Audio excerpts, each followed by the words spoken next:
मुझे ये बताएं कि कश्मीर में से क्या पैदा होता है, आप बताएं। क्या कश्मीर में से उसकी पानी, अर्निंग क्या है? देखिए पानी आता क्या है ना, अर्निंग तो है? बिजली वो कहते हैं कि हमारे पानी से पैदा बिजली में तो आपने सब्सिडी दे दी, ठीक हो गया। ठीक है ना, इसके और ये अलावा उनका हक था, दे दिया आपने। इसमें भी आपको इतराज है कि उसको क्यों सब्सिडी दी है? नहीं नहीं, मुझे तो नहीं इतराज। कर रहे हैं ना आप लोग इतराज। नहीं, मीडिया वाले यही तो प्रोपेगेंडा कर रहे हैं, अच्छा लोगों को यही तो उकसाया जा रहा है दूसरे सूबों में कि आप लोग भी बाहर निकलो सड़कों पे, बिजली सस्ती करवाओ। ही नहीं है कि इंडिया तो चाहता ही नहीं है कि पाकिस्तान सुरखरू हो। अच्छा, वो तो कोई ना कोई प्रोपेगेंडा हमारे लिए, हमारे खिलाफ करता ही तो रहता हम है। उसके प्रोपेगेंडा में ना आए, बात है मतलब। लेकिन क्या करे, उनके एजेंट ही इतने हैं, वो रकम ही इतनी फेंक रहा है, डॉलरों में रकम दे रहा है कि ठीक है। इधर अफरा तफरी फैलाएं इस मुल्क में, जो ना इंतशार पैदा करें ठीक ताकि है। ये मुल्क अपने पाँव पे खड़ा ही ना हो।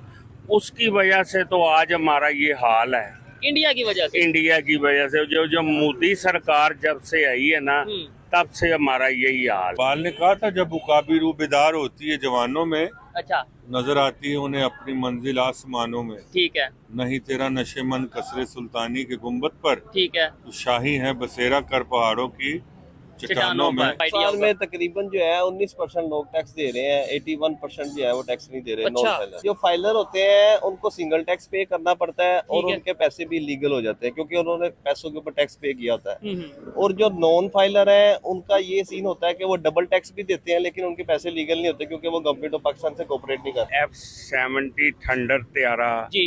और कई हमारे मिसाइल ऐसे ऐसे माशाल्लाह बने हैं कि उनसे उनकी टांगें कांप रही हैं। इकबाल ने कहा था, अल्लाह से करे दूर तो तालीम भी फितना, ठीक है, इमलाक भी, औलाद भी, जागीर भी फितना, ठीक हो गया। ना तो हक के लिए उठे तो शमशीर, शमशीर भी फितना, ठीक हो शमशीर ही क्या नारा है, तक। तकबीर भी फितना। ओए, ओए, ओए। अगर आप किसी पर जुल्म करने के लिए नारा तकबीर पहले लगाते हैं तो ये नारा तकबीर नहीं है। जबरदस्त हो इकबाल गया। कह रहा है हमसाया आपसे ज़्यादा तरक्की कर चुका है, वो हमसे टेक्नोलॉजी के अंदर, अपनी इकोनॉमी के अंदर अगर हमारे से 2-3 दहाइयाँ आगे गुजर चुका है। 20-30 साल की उनकी हमारे से आगे उनकी जो है प्रोग्रेस चली गई हुई है। अगर हम 20-30 साल मेहनत भी करें, जिस तरह उनके लोग कर रहे हैं उस तरह मेहनत भी करें, फिर भी हम कहीं पर जाके उनका मुकाबला नहीं कर सकते। हम तो अपनी खुद मैशियत गिरा रहे हैं, हम तो अपने किसान को गिरा दिया हमने। हम सोए हुए थे, हमने इतनी गंदम खरीद ली है। हमने तो देखे इंडिया हमें कब मारेगा आगे, हम तो, हमारी हुकूमत तो हमें खुद मार रही है। इंडिया पे तो वो आगे मार दे उसका तो अफसोस नहीं है कि चलो जी वो तो दुश्मन है, वो ठीक है जी, दुश्मन ने एक दिन मारना है, ठीक है। हमें तो अपने हुक्मरान मार रहे हैं, अपने सियासतदान मार रहे हैं। सारे कंट्री तरक्की कर रहे हैं और मुझे लगता है, मुझे क्या सभी को वैसे लगता है, ऐसे लगता है पाकिस्तान पीछे जा रहा है और मुसलसल पीछे जा रहा है। इनका कोई साने रह ही नहीं गया कि मसलन कि बंदा सोचे कि यार हाँ इन्होंने इस फील्ड में तरक्की की है। हर फील्ड में इंडिया चाइना से दूसरे नंबर पे आ रहा है, चाइना के बाद एशिया में, और अच्छी भली वो तरक्की कर रहा है। खतरनाक आप उनको क्यों कह रहे हैं? वो आप पे हमला तो नहीं कर रहे, ठीक है? अगर आप वो हमला नहीं कर रहे तो वो खतरनाक नहीं है। आपको चाहिए कि आप उनके साथ अपने जो कनेक्शन है उनको स्टेबल करें, आप उनके साथ मिलकर आप आगे बढ़ें, आप तरक्की करें। लेकिन हमें आज तक सिर्फ यही सिखाया गया है 75-76 सालों से कि जी हमारी दुश्मनी है। दुश्मनी हमारी ना नस्लों के अंदर ना एक दिमागी साइकोलॉजिकली ना हमें उनके खिलाफ कर दिया गया है। हमारे बच्चा पैदा होता है उसे गाने सुनाए जाते हैं, यही बताया जाता है इंडिया हमारा दुश्मन है, दुश्मन है। अभी जो हालात बने हुए हैं, यकीन कर ये तो इंडिया की शराफत है कि वो कुछ नहीं कर रहा। वो मेरा ख्याल है अपनी आवाम को कुछ खिलाना चाहता है, अपनी आवाम को तरक्की देना चाहता है। नहीं तो जो पाकिस्तान के हालात हैं इस टाइम, जंग 10 दिनों में वो जीत सकता है, मगर वो उनकी शराफत है, उनकी भाईचारा है, हमसाये के साथ ताल्लुकात हैं, वो पता नहीं क्या सोच रहे हैं। हम उनके बारे में हमेशा नेगेटिव इंडियन दोस्त भी हैं। अच्छा, जाहिर बात है वहाँ पे उनसे मेरी डिस्कशन वगैरह होती रहती है। अगर आप पाकिस्तान को आप इंडिया के साथ कंपेयर करें ना, अच्छा। तो बहुत ज्यादा होगी। इंडिया फार फार अवे, क्योंकि England was the 5th richest nation on the planet Earth. ठीक है, Now India crossed the England. They declared $7 trillion.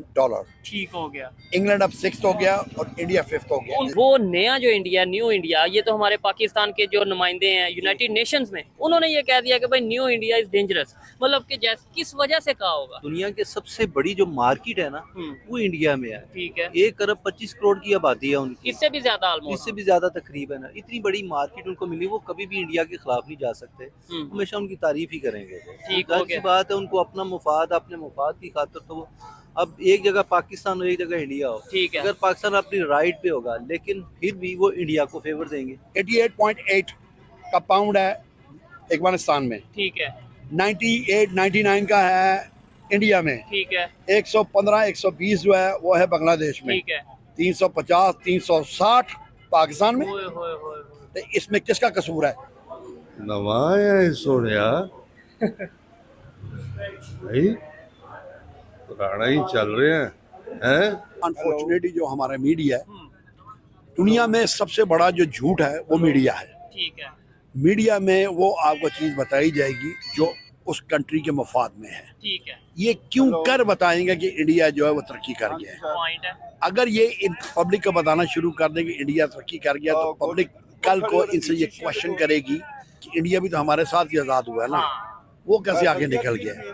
हालात ऐसे बनते गए कि हमारे साथ जंगें होती रही, हम किसी की जंग में शामिल हुए, वो हुआ ये हुआ। हमारे मुल्क में एक नसूर जो सबसे ज्यादा बड़ा नसूर है वो दहशतगर्दी का है, और इंशाल्लाह अल्लाह करेगा कि हम इस पे काबू पा लेंगे। मैं नाम लेके बोलता हूँ, I'm not scared, you know, from anybody. I'm not. Because I'm a British citizen. If anybody try to touch me, I'm gonna call my Messi, you know. This is my motherland. I love my country, but I don't like the people. क्या वजह है कि इन्होंने image अपना खुद अंग्रेजों को हमारे ऊपर उंगली उठाने की ताकत नहीं है। उंगली तोड़ देंगे, साथ में हाथ भी तोड़ देंगे। हमारे भारत का लूटा हुआ खजाना पहले अंग्रेज वापस करे। ने तो कल ये भी कह दिया कि अंग्रेज हमें आंख दिखाएंगे, हमें हमारे नेताजी सुभाष चंद्र बोस को देख करके अंग्रेज भागा था, हमारे वीर भगत सिंह जी की ताकत को देख करके अंग्रेज भागा था, हमारे सरदार वल्लभ भाई पटेल की ताकत को देख करके अंग्रेज भागा था, हमारे सावरकर जी की ताकत को देख करके अंग्रेज भागा था। और भागा तो भागा, साथ साथ में भारत के सारे खजाने को लूट कर भागा।